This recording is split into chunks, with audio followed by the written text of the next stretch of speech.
یہ بات عام ہے کہ کوئی بھی جانور یا انسان سر قلم ہونے کے بعد زیادہ دیر تک زندہ نہیں رہ سکتا، لیکن آج ہم آپ کو ایک ایسے مرغے سے متعلق بتائیں گے جو سر قلم ہونے کے باوجود 18 ماہ تک زندہ رہا، اور اس دوران اس مرغے نے نہ صرف دنیا بھر میں پہچان بنائی بلکہ اپنے مالک کو بھی مالا مال کر دیا۔ 70 سال قبل 10 ستمبر 1945 کو امریکی ریاست کولوراڈو میں لوئڈ اولسن نامی کسان اپنی اہلیہ کلارا کے ساتھ فروغ کی گرد سے مرغیوں کے سر قلم کر رہا تھا، لیکن اس روز 40 یا 50 مرغیوں میں سے ایک مرغا سر قلم ہونے کے باوجود نہیں مرا اور دیگر مرغیوں کی طرح ادھر ادھر بھاگتا رہا۔ لوئڈ اولسن نے اس سر کٹے مرغے کو رات کے لیے سیبوں کے ڈبے میں رکھ دیا اور اگلی صبح اولسن یہ دیکھ کر حیران رہ گیا کہ مرغا ابھی تک زندہ تھا۔ اولسن نے اس مرغے کو مائی کا نام دیا اور کٹی ہوئی مرغیوں کو فروخت کے لیے بازار لے جانے لگا۔ مائی کو بھی اپنے ساتھ لے گیا، وہ لوگوں کو یہ بتانا چاہتا تھا کہ اس کے پاس سر قلم کیے جانے کے باوجود زندہ مرغا ہے۔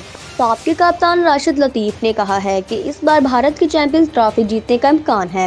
جیو نیوز کے پروگرام آج شاہ زیب خان زادہ کے ساتھ میں گفتگو کرتے ہوئے راشد لطیف نے کہا کہ بھارت کی کارکردگی کو دیکھ کر لگتا ہے کہ چیمپئنز ٹرافی اس دفعہ ان کی ہوگی۔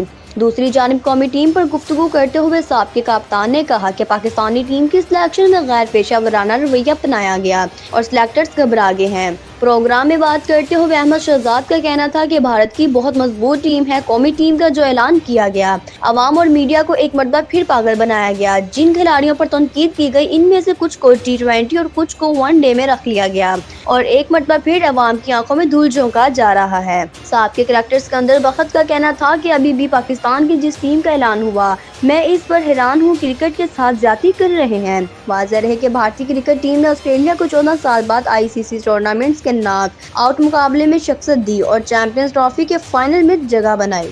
اسلام آباد پاکستان اور عالمی مالیاتی ادارے IMF کے درمیان تکنیکی مذاکرات تقریباً مکمل ہو گئے، جس کے بعد پالیسی لیول کے مذاکرات جاری ہیں۔ پاکستان اور IMF کے درمیان تکنیکی مذاکرات کا پہلا سیشن وزارت خزانہ حکام اور دوسرا FBR حکام کے ساتھ مکمل ہوگا۔ پاکستان اور IMF کے درمیان پالیسی لیول مذاکرات کا آغاز ہو گیا ہے، جس میں وزیر خزانہ محمد نقیب اور ناتھن رپورٹر قیادت کر رہے ہیں، جبکہ سیکریٹری خزانہ اور چیئرمین FBR بھی مذاکرات میں شریک ہیں۔ پاکستان اور IMF کے درمیان $7 ارب کے قرض پروگرام کے لیے پالیسی مذاکرات ہو رہے ہیں، جو 2 ہفتے تک جاری رہیں گے۔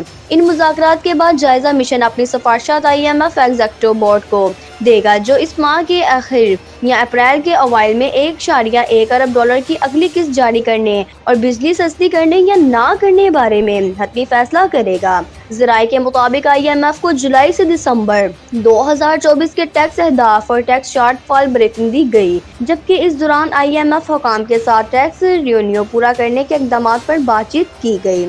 FBR حکام نے IMF وفد کو بتایا کہ FBR میں اصلاحات کا عمل جاری اور FBR کے پالیسی ونگ کو الگ کر دیا گیا ہے۔ FBR ٹرانسفارمیشن پلان پر عمل درآمد کر رہا ہے۔ کیا آپ ملٹری کورٹ کو تسلیم کرتے ہیں؟ اگر تسلیم کرتے ہیں تو نتائج کچھ اور ہوں گے۔ آئینی بینچ کے جج کا وکیل سے سوال، آرمی کا کیا کام ہوتا ہے؟ آرمی کے کام میں ایگزیکٹو کہاں سے آ گیا؟